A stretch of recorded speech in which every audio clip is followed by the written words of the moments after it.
Hi everyone, it's Mish. Nice to see you. This is completely different, by the way. I've decided to use my laptop for once in my life for this purpose and record here instead of using my phone as usual. And yeah, so here we are. It first and foremost, it has been a long time since I posted last, and even less since I wrote a lot and published onto my blog. Um, but I wanted to do something today and record something today with just this. I was struck by a thought today that I had a conversation with a really good friend of mine over brunch, and just to paint the picture, it was like this perfect brunch spot. Like the sun was coming, like just coming in through the window, and it was like this beautiful lighting, and just the aura was just very peaceful, and everyone was like very, like talking very softly, and it was just a beautiful kind of like jazz bar esque, like Broadway, New York kind of feels. Not that I've ever been to New York, but I assume it would be something like that. My imagination takes me in weird places. But it was a fantastic day today. I've had a wonderful time, and this thought and this conversation that I had with this friend has not left my mind. And I thought, well, this is the perfect scenario, really perfect time for me to just spill my guts, spill my what's in here and in here, and just just let loose. So today doesn't really have a topic. I don't think I have a really set topic as to what I'm going to be speaking about today, but I guess it's just what's on my mind. Um, I will say that we were talking about generally spirituality and you know um, and what what our greatest desires are on in this lifetime, and what is it that we're all searching for, what is it that we're all aspiring to become or to be. And we were having really good discussions about that, and really with everyone having experienced different things in their lifetime, everyone has a different answer to that question. Everyone has different answers to all those questions, and to me, I'm just always fascinated to hear what everyone what anyone really has to say about to that, because answer to those questions is pretty much valid. Everyone has a different need, a different desire. But what I find the most interesting of all is that at the root of all those desires that we talk about, we come from different parts of the world. We come from different, cultures, religions, backgrounds, beliefs. Our roots are different. But eventually, at the very heart of our desire, of our the core desire that is in our soul, that is in our heart, we desire, in my opinion, to be loved in our entirety, with our flaws, with our imperfections, with all those things that make us feel like we're less. And, just to feel like we belong, that we are accepted for who we are in our complete, entire, just entire self. And I was meditating upon that thought for a while, and I realized that is God. God, God, that's how God loves us, for all that we are, for everything, for every cell in our body, everything that we are. God loves us, and that sort of love, I don't know if it's even humanely, if it's possible for us to replicate. It's not possible. I don't think it is. To replicate that kind of love, with us, we always try and quantify something. We're all about quantifying and, just measuring. I love this person because they were kind to this person, or I saw them, being generous. I can see that charitable nature. I can see how friendly they are. I can see how generous they are. And, I like this person because of how they make me feel. Um, and really, we don't really understand. It's, when we hear those things, it's like, it's hard. It feels like a slap in the face, because we're just like, well, no, I like this person because they're wonderful as for who they are. Like, I like their personality. I like who they are. But really, like, if we dig deeper into why we like people, why we love people, it's usually down to because of what they have done, or what sort of impact that they have had to us, right? So in a way, we're quantifying that. It's not very well. It's not being objective. It's more like it's the opposite of that, really. It's what have they done? What sort of impact have they done and what sort of impact have they had on our life. So I was thinking about that, and now I'm gonna go down a completely different route. I think I'm just gonna be brainstorming a bit today, so I'm gonna be all over the shop. So I apologies. Another thing we talked about was my friend. Her name is Jax. She's wonderful. I don't know. She'll never. I don't think she'll watch this because she has. I haven't told her about this. So cool. But she's wonderful, and we were talking about, you know, honestly traveling, and we were speaking about this particular cathedral, and I immediately, the word cathedral takes me to a trip that a pilgrimage that my youth group and I, we traveled together, and it was this huge pilgrimage, and it was 2 weeks long. It was beautiful. It was like one of the best experiences of my life, by far, and like, look, people may think that's being me being melodramatic, dramatic in general, blowing it out of proportion, perhaps. But to me, it is honestly how I took it. That trip very really changed my life, and I won't change anything about that. And yeah. So anyway, going back to the topic, I guess we spoke about how, when you walk into a cathedral. Imagine a cathedral. You're leaving the streets. You're walking into this sacred space um, that is silent, usually silent. With the occasional sounds of you know camera clicks um, and shutter snaps of the cameras and things, and of candles being lit, and and it's more than that. It's The cross is present. There are stained glass windows. The saints are usually present in form of statues or murals, um, and it's a place where you can almost feel your roots, almost feel a sort of connection that is very hard to describe.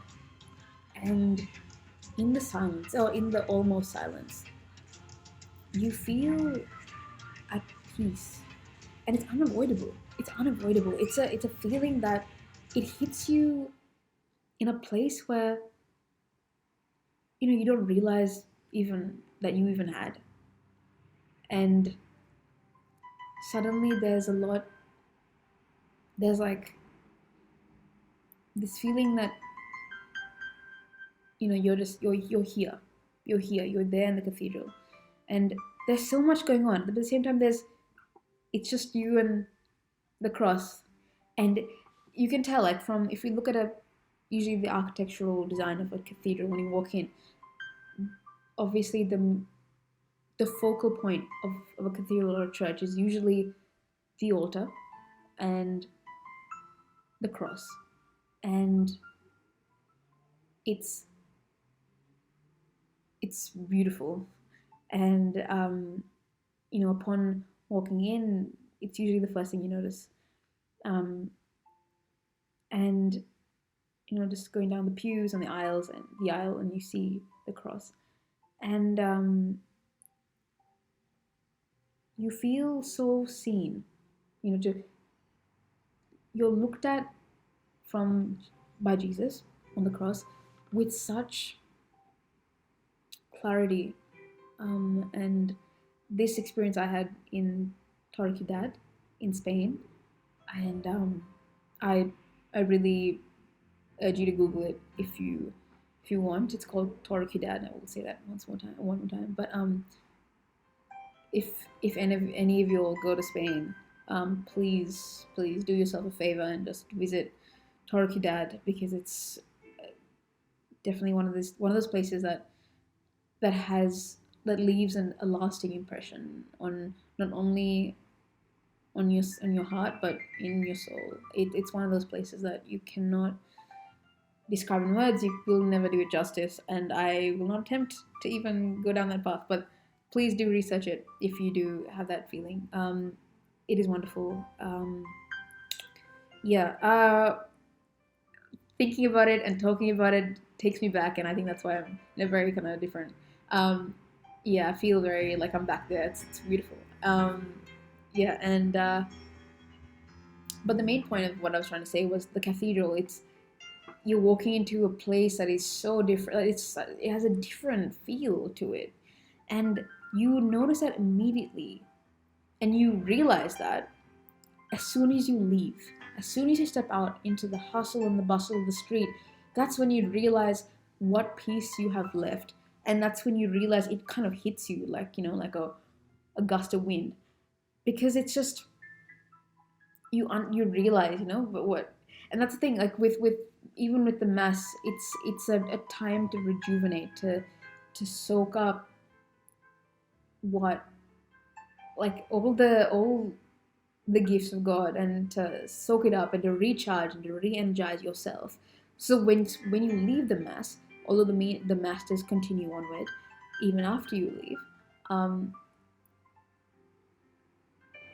you leave a recharged person with the host within you, with God within you, and it's beautiful. It's a place. It's almost, if you imagine this, in shopping centers, you know how, I don't know about your shopping centers. My Mine has like a thing. It's like a little booth thing, like a recharging station where you can plug in your phone, no matter what it is, Samsung, iPhone, and they'll charge it for you with, like, I think you need to, like, for a amount of time you charge it, and then you kind of do your shopping, do whatever you're doing, and then you come back and you just take it back. Um, and yeah, so it's kind of like that. The Even visiting a cathedral is a lot like, or a church or a basilica is a lot like that, or a chapel. It's a lot like that. You feel you've received this boost of energy within you, and it's magnificent. It's fantastic. And but the point of that, obviously, is that recharging feeling, that feeling that you're boosted up, is for us to obviously use it, right? Like, I mean, if you, let's say you charge your phone, you need to charge it because you used it, because you used that energy that was left, was in your phone. The battery has now come to an end or died, but now you have to recharge it so that you can use it again. That's kind of how we work. We need, and that's why when people ask me, like, what's the point of the mass? Why, I mean, there's a lot of different ways to answer that question, and there's different levels of depth you can go into to answer that question. And I will have to say that I do not have the knowledge to answer, like, into depth as to why we go to the mass. But I will say, from my knowledge, at this point, is that because we go to the mass because we need to receive Jesus. We need to receive a direction. We need to reacquaint ourselves with the love of God, because it's our human nature to forget. It's our human nature to completely forget, you know, that God loves us. It's somewhat a flaw, but also with my conversation that I had with my friend today this morning, she said something very interesting that I thought was beautiful. She said that, well, isn't it beautiful that we forget? And I asked her, well, how come you think that? And she said, well, it gives us a chance to find ourselves over and over again. And I really sat there with that thought for a while, and I thought, yeah, that's 100% true. It's, it's almost like a loop, and a lot of things in our life can become a loop. And if I think about even the confessional, and going for confession, it can sometimes feel like that. That it's the same thing that we're confessing over and over again, and it's the same thing that it's usually the same sort of struggles. They do obviously would amplify and kind of like change over time, and depending on the experience that we have had, and things that we've done. But we're continuously on this journey, on this loop of trying to break it, trying to break that loop, and trying to evolve. But it's very hard, and I think even churches, that's another reason why we go to church, to find support, to find community, that we go together, and we go together to face Christ, to be with Christ, to be with God. And it's a huge privilege, and and it's there for everyone. It's there for everyone, and it's I think it's one of the most beautiful things. And I there are times that I completely forget this. There are times that I completely do. I mean, I zone out at mass sometimes, and I mean, anyone who really knows me, I'm sure a few girls from my youth group would vouch for this. That I have fallen asleep meditations in sometimes during the mass, the readings, the homily, out cold, solid, just and the time when I like somehow like just get somehow someone taps me on the shoulder or something, and I kind of like, oh my goodness, I've missed it. And that pang of guilt lasts for a very long time. But then I'm reminded that look, it's we make mistakes, and that is and God won't love us any less for those mistakes. That is one thing that we have to kind of we constantly remind ourselves, because because like I said in the beginning, we think of love as, and we love in terms of a very measured kind of way. It's kind of like a tit for tat kind of thing. That's why it's very hard for us to understand God, even because His love comes from this place of like a bottomless heart. Like He has the biggest capacity for love, and something that we're still very struggling very hard to understand. And I don't think any of us really fully can understand the depth of His love. um but I think that's beautiful. I think and I think some things are meant to be mysteries. I think that's probably one of them, and that will continually be a mystery for the rest of creation until the end. But look, today was like a great day. Today was fantastic. I felt like I had to get this off of my chest, and I felt like I had to talk about it. So thank you for listening. And I know I'm keeping it really short. I realize I'm trying to keep things kind of, really just to the point. So I hope I'm not taking way too much time. Thank you so much for listening to me and to my ranting a little bit. This is a different background. I realize this is welcome to, my humble abode. Well, not mine, my family's. And yeah, so this is obviously the kitchen. Cool. Anyway, before I go for way too long, I will be posting soon, I hope. And thank you very much for your time, and I'm sure we will